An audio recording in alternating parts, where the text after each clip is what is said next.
Hej, velkommen til. Det er en gennemgang i dag af desserter, og det vi ser her, det er mål. De skal som elever kunne kendskab til desserttyper som fremgangsmåder og sammensætningen af disse. Og det her er jo noget, som gerne skal kunne have det formål, at vi skal kunne koble de teoretiske begreber til praktikken i køkkenet, og så på sigt skal I jo kunne benytte metoder og teknikker i andre sammenhænge. Undervisningsmetoden er, at når vi kommer på klassen, så vil den her PowerPoint blive kort gennemgået, og så vil vi se, om vi kan finde nogle fokuspunkter i et klip omkring dessert. Og vi finder ud af, om vi er i mål ved, at vi tager noget samtale og nogle spørgsmål, og vi kommer til at arbejde med en lille opgave. Der er nogle helt generelle ting omkring desserter her, som er vigtige at have med. Det er blandt andet vigtigt, som der står her, at det er jo gæstens sidste indtryk af hele stedet, af maden, menuen og oplevelsen. Så det er rigtig vigtigt ikke at begynde at gå ned i kvaliteten på desserten. Så det er vigtigt at holde niveauet, når man når dertil. Så er der det med, at smag og det visuelle skal passe sammen. Det er det her med, at hvis man har en knaldrød sorbet, og man siger, at det skal være en jordbærsorbet, så skal det også selv smage af jordbær, og ikke kun se ud, som om den smager af jordbær. Så farve kan være rigtig fint, men det skal være noget, der underbygger smagen i tingene. Og så kan man sige, at nogle gange kan man lege med det her med det visuelle, det vil sige på noget, der til at være meget luftigt og komme til at fylde meget luft. Så det kan være en måde. Så er der noget med sæson og råvarer og tilberedningsmetoder. Det er rigtig vigtigt i forhold til desserter at arbejde med de ting, der er i sæson, at vi får de friske jordbær, danske jordbær, når de er i sæson for eksempel. Så har jeg en helt personlig holdning til det her med kvalitetsprodukter. Der synes jeg, det er rigtig vigtigt at holde sig til kvalitetsprodukter og gerne få med rene produkter. Så man ikke blander 7, 8, 10, 12 forskellige ting. Så har vi mål og vægt. I de desserterne er det rigtig vigtigt at holde fast i, at mål og vægt, det overholder vi, fordi ellers så er det næsten umuligt at få de her desserter til at være ens hver gang. Og man kan sige, at udfordringen kan være, at hvis der er et eller andet, man gerne lige vil rette til, at så kan det være rigtig svært at rette til, så fremt man ikke får overholdt mål og vægt. Så er der jo pasteuriseret æg. Jeg ved i forbindelse med privaten, så er det jo sådan, at man kan gøre, hvad man vil, hvis man kan sige det sådan. Men i forhold til at skal servere for andre mennesker, skal der stadigvæk bruges pasteuriserede æggeblommer, så længe at man ikke varmebehandler til over 75 grader. Hvis I skal lave noget gelé eller andet, så er der en grundregel, der hedder 2 blade husblas, 2 gram per blad, og så er der 2 blade husblas, eller 1 blad per deciliter. Så er der piskning af æggehvider. Der starter man langsomt og går hurtigt op i tempo. Så er der omkring temperering af chokolade. Ægte chokolade skal tempereres, og det kommer vi til at arbejde med senere, men man kommer ikke til at gå mere ind i det nu. Det er vigtigt at holde sig for øje, at der er noget, der hedder ægte chokolade, som skal tempereres, og så er der alle Vekao-produkterne, som ikke skal tempereres. Vi har forskellige tilberedninger her, vi kan bruge. Der er servering rå og natural. Det kunne være sådan noget som de her ananas hernede, der lige er skåret tyndt, og så bliver de brugt næsten som ravioli med noget fyld indeni. Så er der marinering. Det kunne man også gøre med de her, hvis man lige marinerer dem i sukkerlag med lidt citronskal for eksempel. Så er der pocheringen her. Det er det, vi har brugt herovre på pæren. Det er en hvidvinspocheret eller en vaniljepocheret pære. Så er der frityrestegnen, det kommer lige om lidt. Så er der glasering, varm og kold. Den varme glasering, det er den her, hvor vi kommer flormelis på toppen, og så brænder top. En kold glasering, det er for eksempel, hvis I har en jordbærtærte eller en æbletærte, hvor man glaserer med for eksempel en gennemsigtig gelé, som man ligesom smører henover. Og så har vi bagning, som er en klassisk tilberedning på kager og andet. Det her oppe er en klassisk dessert. Den hedder Pære Belle Helene, den skønne Helenes pære. Vi har vaniljeis og chokoladesauce her. Og så har vi den vaniljepocherede pære. Og når man pocherer noget, så vil det sige, at man tilbereder lige under kogepunktet. Her har man forskellige varme desserter. Herover har vi en beignet, og beignet er lavet på samme vis som en vandbakkelsesdej, hvor man tager vand og smør og mel og koger det igennem og bager det af, og så tilsætter man hele ægget efterhånden, så man har en rigtig konsistens. Hernede har vi pandekager. Det her det er faktisk koldt serveret rådhuspandekager. Det er en varm tilberedning, som vi har her. Så har vi crêpe Suzette, som er den klassiske, den er der ikke et billede af, men en klassisk pandekage, hvor der er vaniljeis og appelsin og nødder, og så flamberer man typisk pandekagen. Hernede har vi en hyldeblomst beignet. Det er simpelthen selve hyldeblomsten, man tager og døber i en beignetdej, og så steger man. Man kan også lave pandekager på samme måde, og så steger den på begge sider. Og det er jo et ultimativt blik på, at det her det er altså en sæson. Derudover så kender I æbleskiver, man kan lave en almindelig, man kan lave fyldte æbleskiver, og vafler er der også flere forskellige typer. Der er lidt flere varme desserter her. Her er en varm soufflé, og souffléen er lavet stadigvæk sådan, at man tager og laver en opbagning, det vil sige mel og æg og smør og vand, eller ikke mel og vand og smør. Og så tager man og bager det igennem, og så tilsætter man sine æggehvider på samme måde, som man faktisk gjorde ved beignet.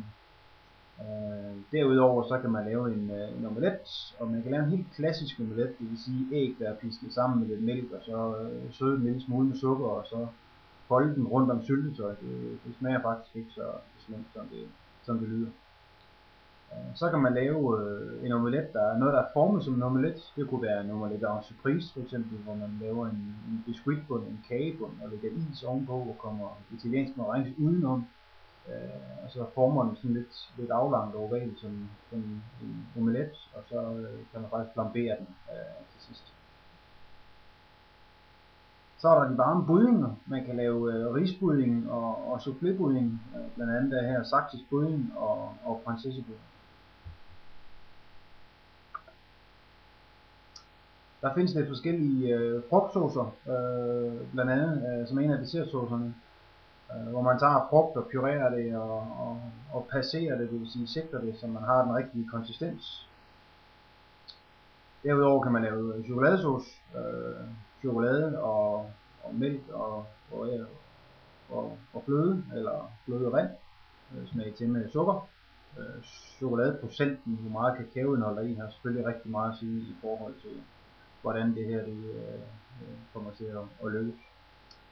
Så er der Sabayon.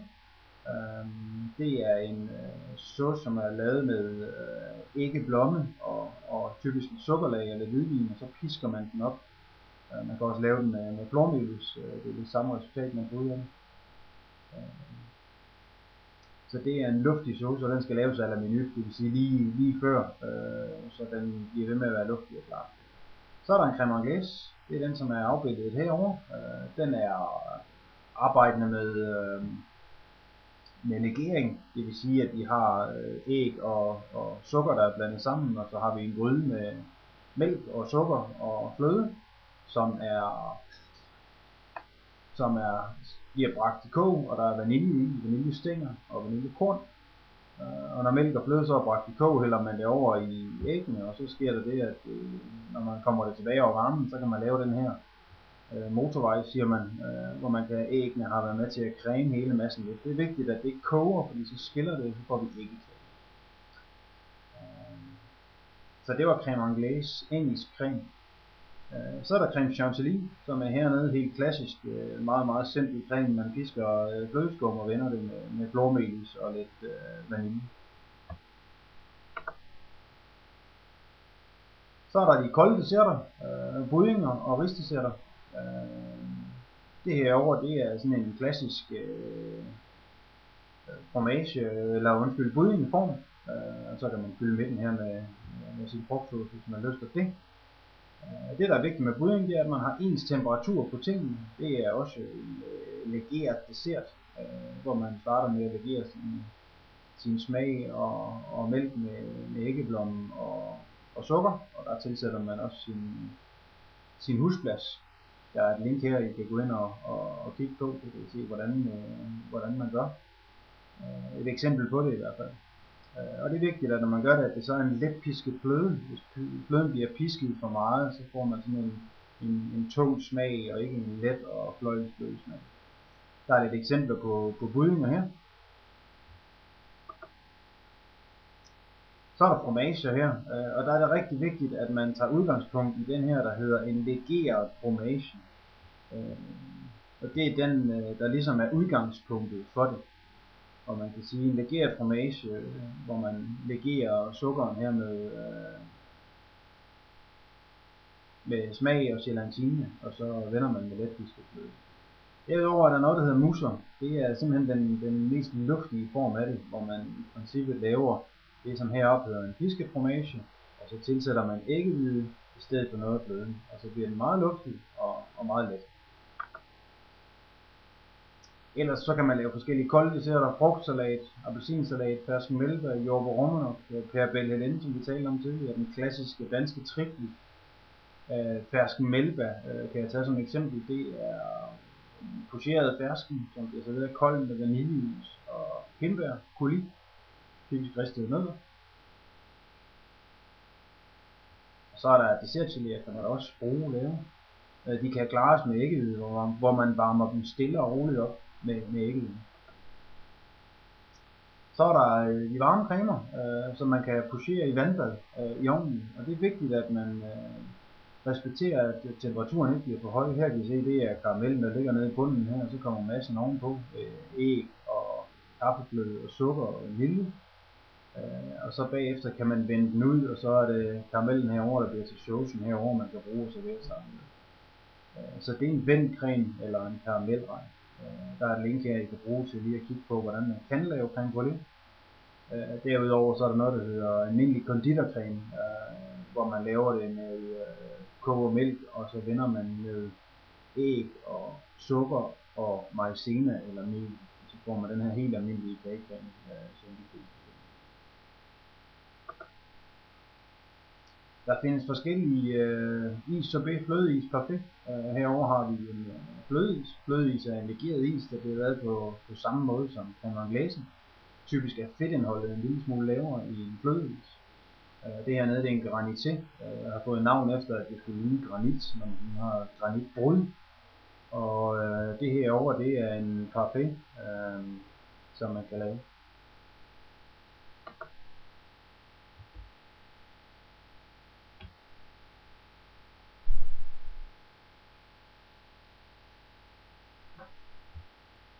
Så er vi nået til baba, savarin, vacherin og andre kager og forskellige ting.